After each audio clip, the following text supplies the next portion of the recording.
Welcome to 100 Huntley Street. And Joe, we are one day away from the 2026 World Cup. This is a huge deal. Yeah, I've been waiting for 4 years for this to happen. I'll never forget the last World Cup. There's something really intense about it. And I don't know what happens. Like, I'm Portuguese every day, but I become really Portuguese for a month. You know, it's a huge deal in my culture. I'm not sure how you grew up in your home, you know, with the African background. I know soccer is huge over there, too. Okay. Soccer is huge, Joe. It's very big. You know, my dad is gone now, you know, so as I look back, I have so many memories of my dad and I cheering and celebrating, you know, and just yelling at the TV when the ref always makes a bad call against Portugal. It's never the player's fault. It's always the bad ref, right? Those poor refs. Absolutely. You always have refs that make mistakes here and there, but like you said, it is a big deal, especially from having an African background. It is absolutely gigantic. And for some reason, for whatever reason, the Congo, which is where I was actually born and my family is from, hasn't been in it in a long time. I know. We're going to talk about like when the last time was that they were there. I remember like Portugal hasn't won a World Cup, but we did win the Euro Cup back in 2016. I have a pic here. I was living in Cambridge at the time. We drove all the way to St. Clair, which is the heart of where everything happens. And we were able to hold up the flag, you know, and just have a lot of fun. And I tell people, enjoy it, but don't take it too seriously. Just enjoy it. And if another team wins, that's okay. I love that picture. It's a family affair. It is. Joe, this is going to be a huge deal. It's the biggest World Cup in history, really. There's going to be 48 nations involved, played over 3 different countries, Canada, Mexico, and the U.S. This is going to be amazing. Yeah, and it's going to be running from tomorrow, June 11th, all the way through to July 19th, 2026. And I don't know who's going to be there, but I'm going to watch it. You know, it's awesome that it's happening right here in our home city. You know, matches in Canada are going to be hosted right here in Toronto at the BMO Field and in Vancouver at BC Place. So it's going to be really exciting to have it here. Yes, and like I said, it's the first time that it'll ever be hosted in 3 different countries. Yeah. And it used to be 32 teams. Now it's 48 countries that are involved. More people that are going to be tuning in. Like I said, big deal. Yeah, well, the expansion allows for more countries to qualify, which is really cool. So some countries couldn't make it in that 32, but having 48, like Portugal last played in the World Cup in 2022. Canada last played also in 2022. And your country of birth, the Congo, last played in the World Cup way back in 1974. Were you even born? No. I wasn't even a thought. I was just 4 years old. And your wife's country, where her family is from, Ghana, that's right. They played in 2022. And Portugal played against them, and we won. I'm sorry. But that's okay. I love the World Cup because it's about culture, learning about how other people live and, you know, like what's important to them. And at the end of the show, I have a little surprise for everybody. So is this what you brought? Not yet. This is for the end of the show. Okay, they can't see it yet. You got to stick around to the end. You'll find out what's in here. Ooh. You know, Canadian companies are jumping on this opportunity of it being so global. We know that Tim Hortons has the Timbit bucket inspired by the world. McDonald's has this World Cup limited edition stuff going on. So everybody's getting in on it. Yes, absolutely. And some churches are also capitalizing on this big tournament. So it's going to be an exciting time, and I'm excited about it as well. Yeah, well, this is what we want to talk about. This is an opportunity. We talk about going out to the world, but the world is coming to us. And so later in the program, we're going to have, I think it's going to be a fascinating and a really inspiring conversation on how we can use the World Cup as an opportunity for evangelism and outreach. So make sure you stay with us. It's World Cup week. From the field to the court and onto the world stage, you're going to hear inspiring stories from faith-filled athletes. All this week, we'll go for the gold. You don't want to miss a minute. So we're talking about how the church can harness this opportunity of the greatest and largest sporting event in the world. And not just to welcome people to Toronto, but to love them, to serve them, and to share the hope of Jesus. I'm joined today by Pastors Brendan Witton and Godfrey Adderly. Guys, welcome to 100 Huntley Street. Awesome. Thanks for having us. Great to be here. Yeah, great to be here. What a week. Can I ask, are you guys excited about the World Cup at all? You know what? I'm very excited about the World Cup. Definitely looking forward to it. It's funny, you know, it's been so long building up to it as well. We always knew it was coming. It was coming to Canada, coming to Toronto. So you'd always, years back, you'd be like, oh man, what's it going to be like? And here we are this week. and especially excited for Canada. Hopefully we're going to be able to get our first Awesome. win, get out of our group. Happy to Definitely hear cheering that. Canada Happy to on. hear that. What about you? You looking forward to that? It's sort of a family tradition of ours to get together and watch some of the games. I have fond memories of my brother and I growing up watching the games. And Okay. I was admitting that usually it's only World Cup that I'm kind of focused in on football. That's but okay. A little that's right. bandwagon. That's okay. Okay, so you're Canada. Where are you going? Yeah, you know what? I do like cheering for the underdog. I like new people to win, so I Okay. probably will just kind of cheer as the tournament develops. Obviously, Canada. I've got to cheer for Canada. Yeah, come on. Okay. Gotta go. No problem. Well, I wonder if people realize how big of an event this really is. You know, I have family members who say, does anybody really watch soccer? You know, Yeah. This is a huge, huge event, Oh, yeah, and we as a massive. church have an incredible, opportunity. How do you think the church can harness all these viewers, all these people coming to our cities and to our country?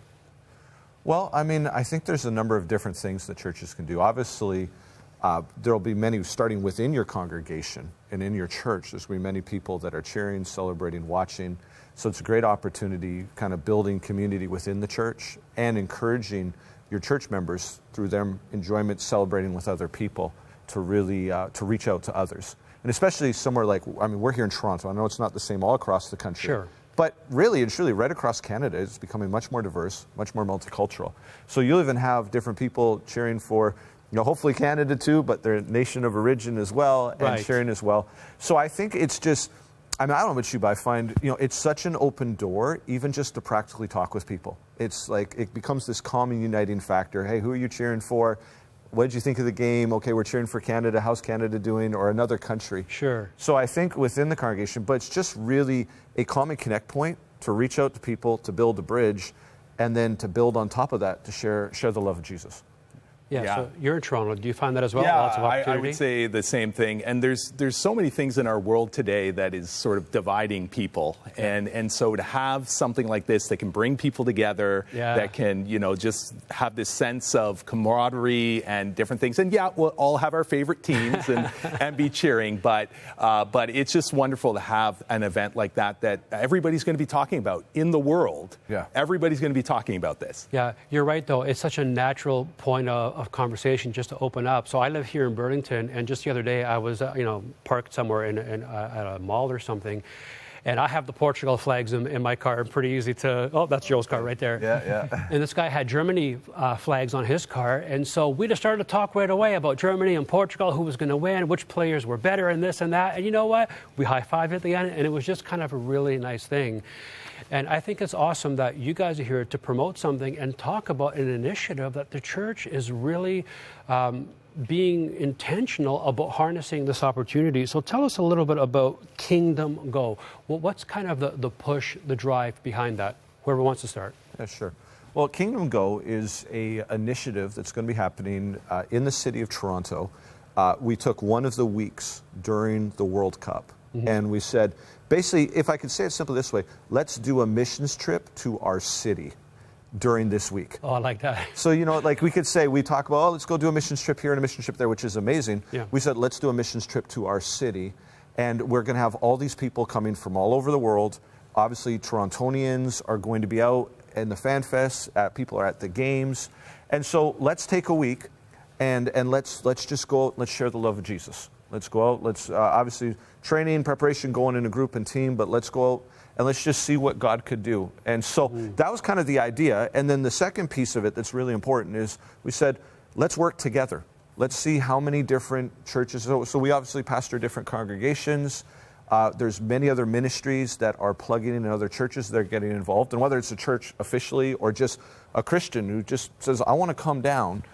So during this week, from the 22nd to the 26th, there's going to be daily outreach opportunities that we're doing, different initiatives. Again, just looking for any way we can partner, any way we can share the love of Jesus with people.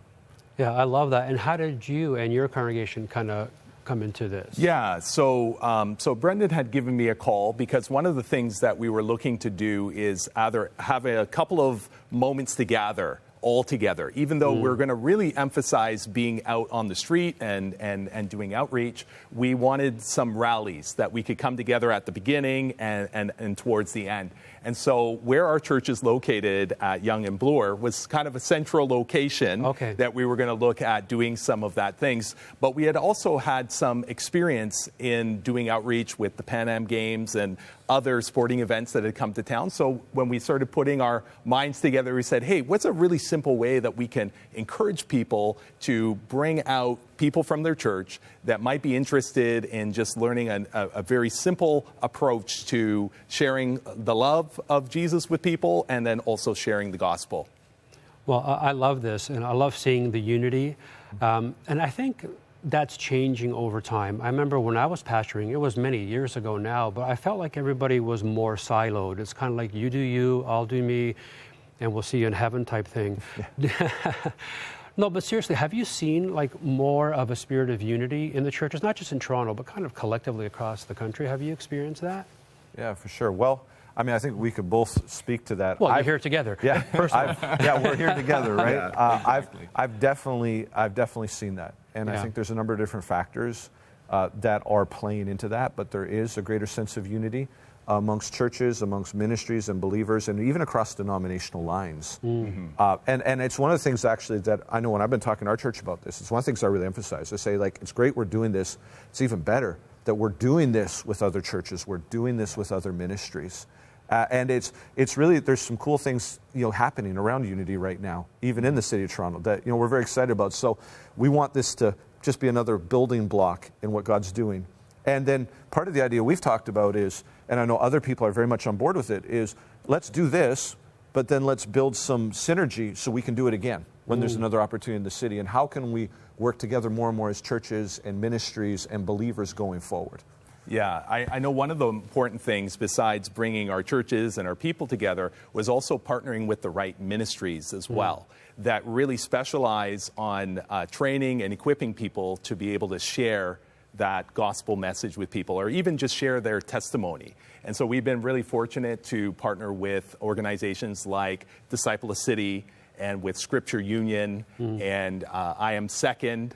And also the Every Heart movement. They're sending a team, a missions team, that's actually going to live at our church for the week that they're here and do outreach. They're coming from Michigan. And so we see this as an opportunity to, again, train and equip our people, not just for this opportunity, but like Brendan said, for future opportunities, and really to do this in their everyday life. Once you learn the tools to share your testimony, to share God's story, to be able to share the gospel with people, this is something that can unfold with family members and coworkers and classmates. And that's what really excites us as pastors, because we want to train and equip our people to do that work. And so this is just a great opportunity to rally them around and equip them with tools that will serve them the rest of their lives. Well, I hope the people who are watching this right now are getting excited about this opportunity, but I don't want them just to be viewers on the sidelines. We'd love for people out of this conversation today that say, hey, I want to go check out that website. I want to find out how to get involved in that.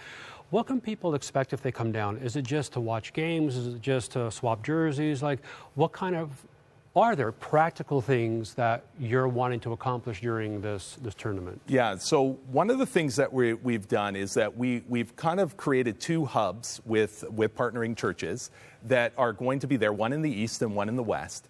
And what we're inviting churches to do is bring down a group of people on a particular evening to do some outreach. And they're 2-hour blocks. And in each 2-hour block, what's going to happen is that they're going to take about 15, 20 minutes to be reminded of whatever outreach tool we're using. And there's some simple tools that we have available on the website. And we're going to be doing some training leading up to it, all video-based, so people can get there. But then people are going to go out on the streets. We're going to have water. We're going to be giving out bottles of water. And then just seeing if people are interested in prayer prayer or having a conversation with us.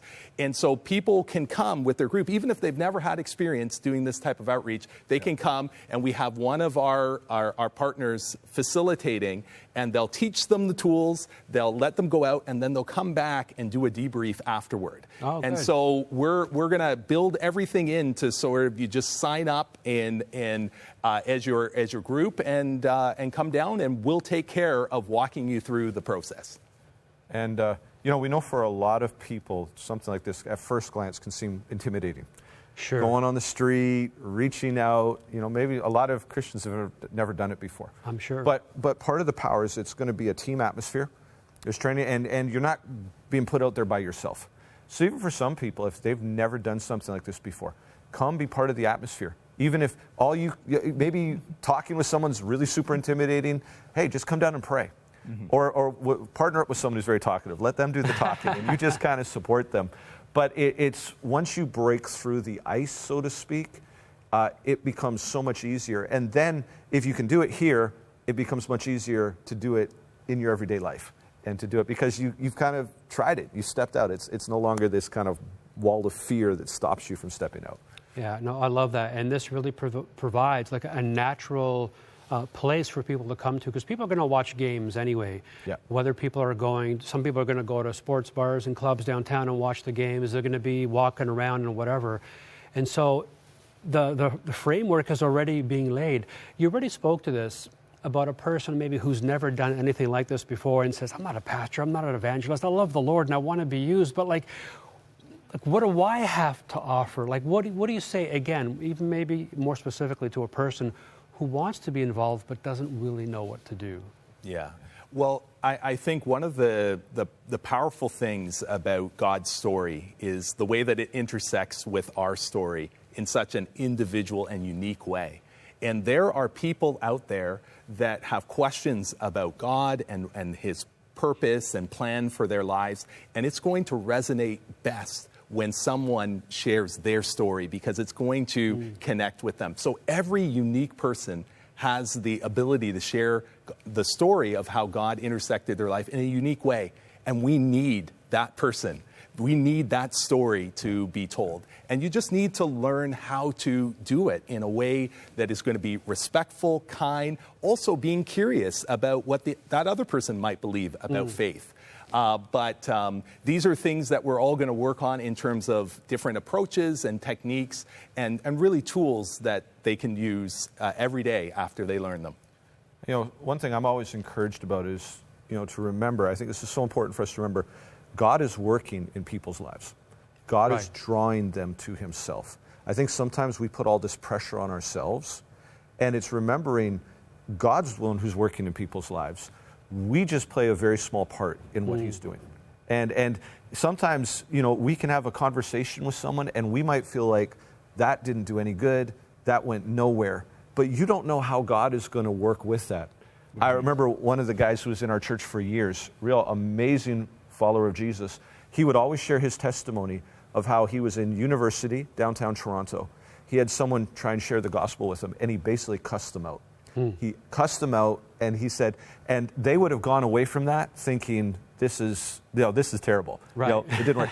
But years later, God used that example to bring him to the Lord. So it's just remembering God's going to work through every situation, and we just have to be obedient.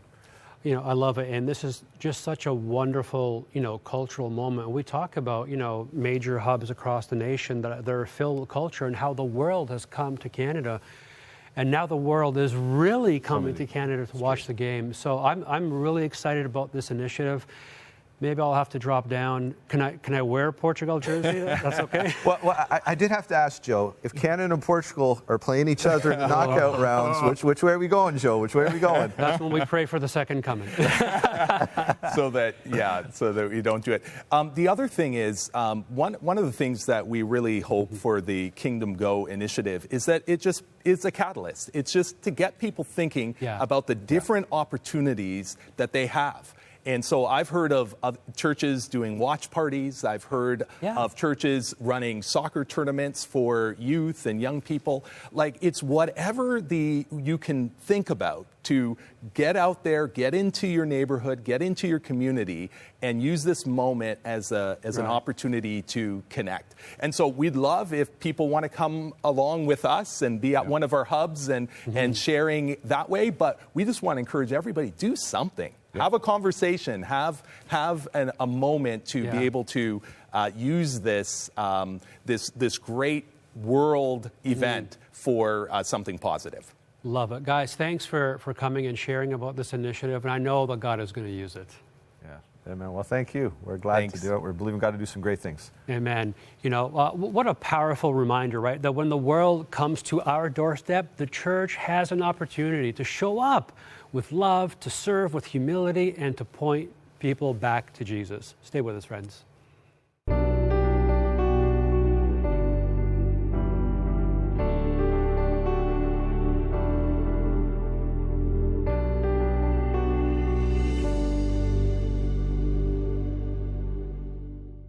Revival begins with prayer. One person, one call, one heart at a time.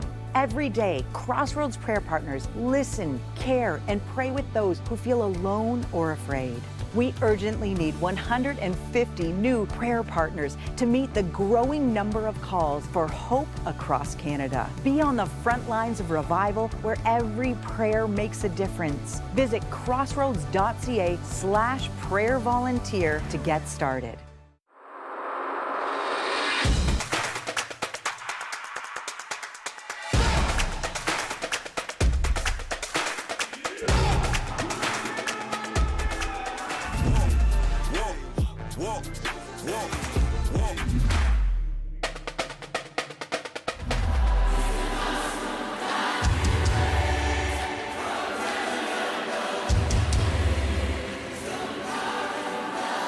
What's up, everybody? It's Torrin Wells here, and as you can see, I'm on the road because I'm coming to see you guys September 26th for the Victorious Festival Edmonton. I'm coming from Austin, Texas, so it's a long drive, but I gotta be there September 26th, and you gotta be there September 26th for a night of worship, hope, and inspiration.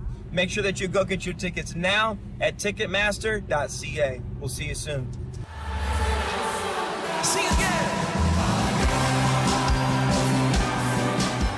It's the best deal you'll ever get in life, my friends. And why does he do it? Because he loves you.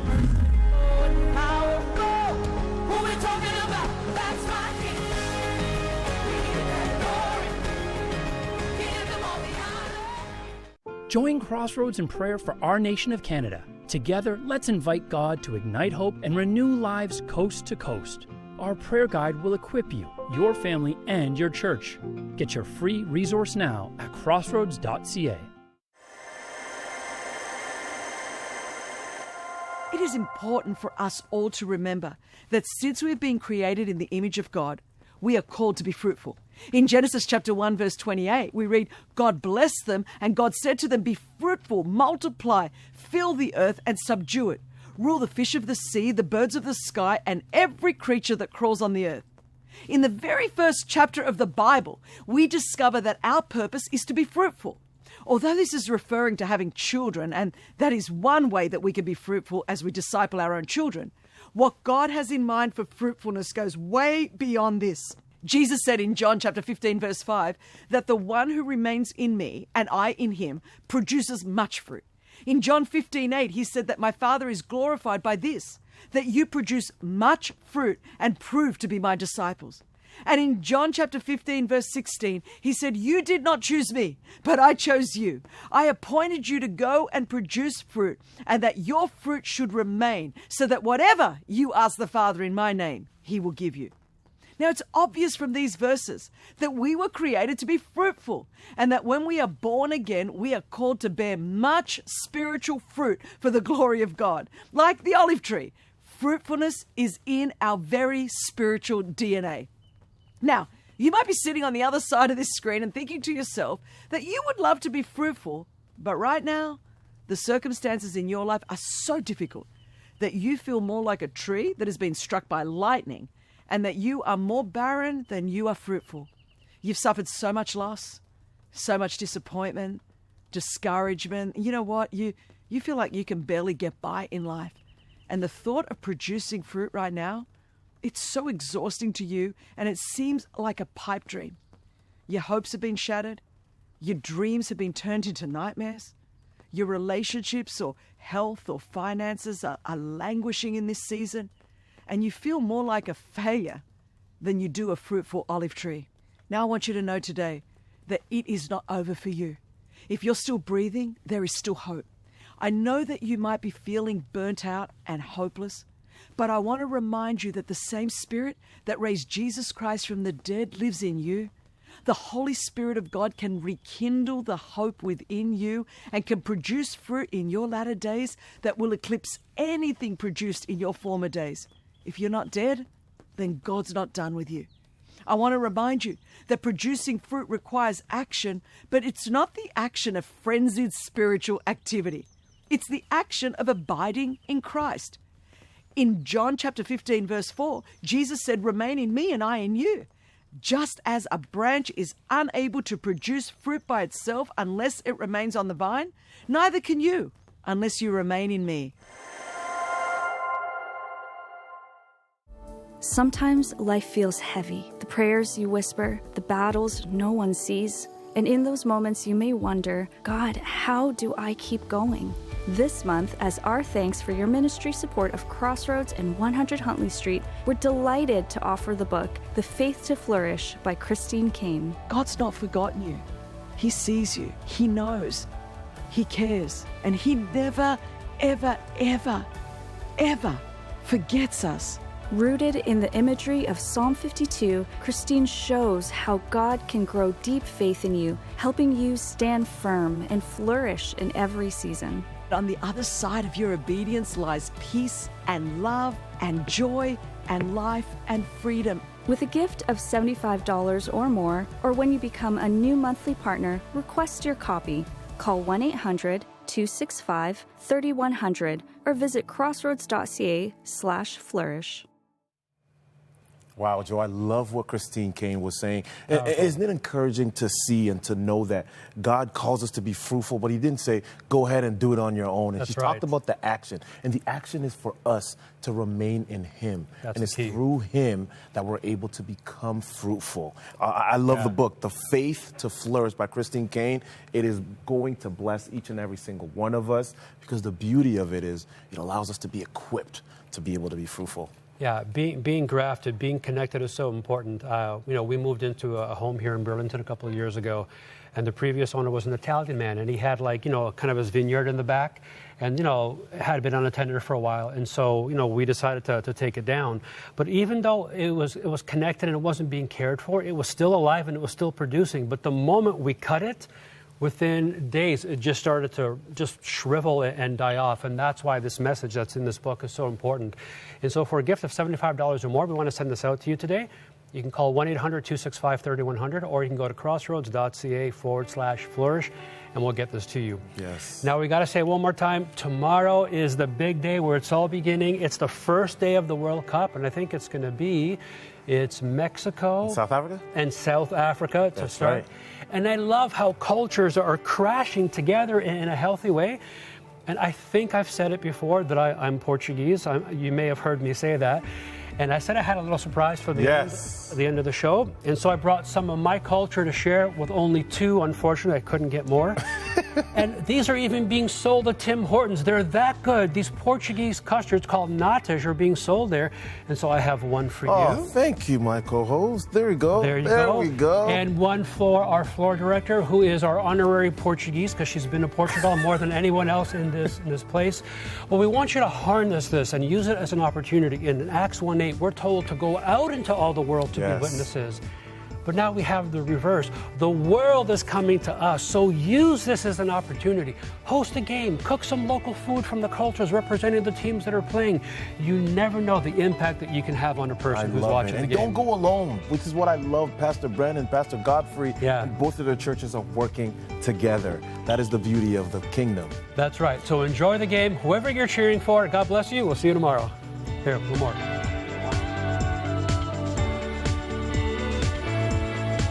Thank you for your ongoing support of Crossroads, a supporter-funded nonprofit organization and member of the Canadian Centre for Christian Charities.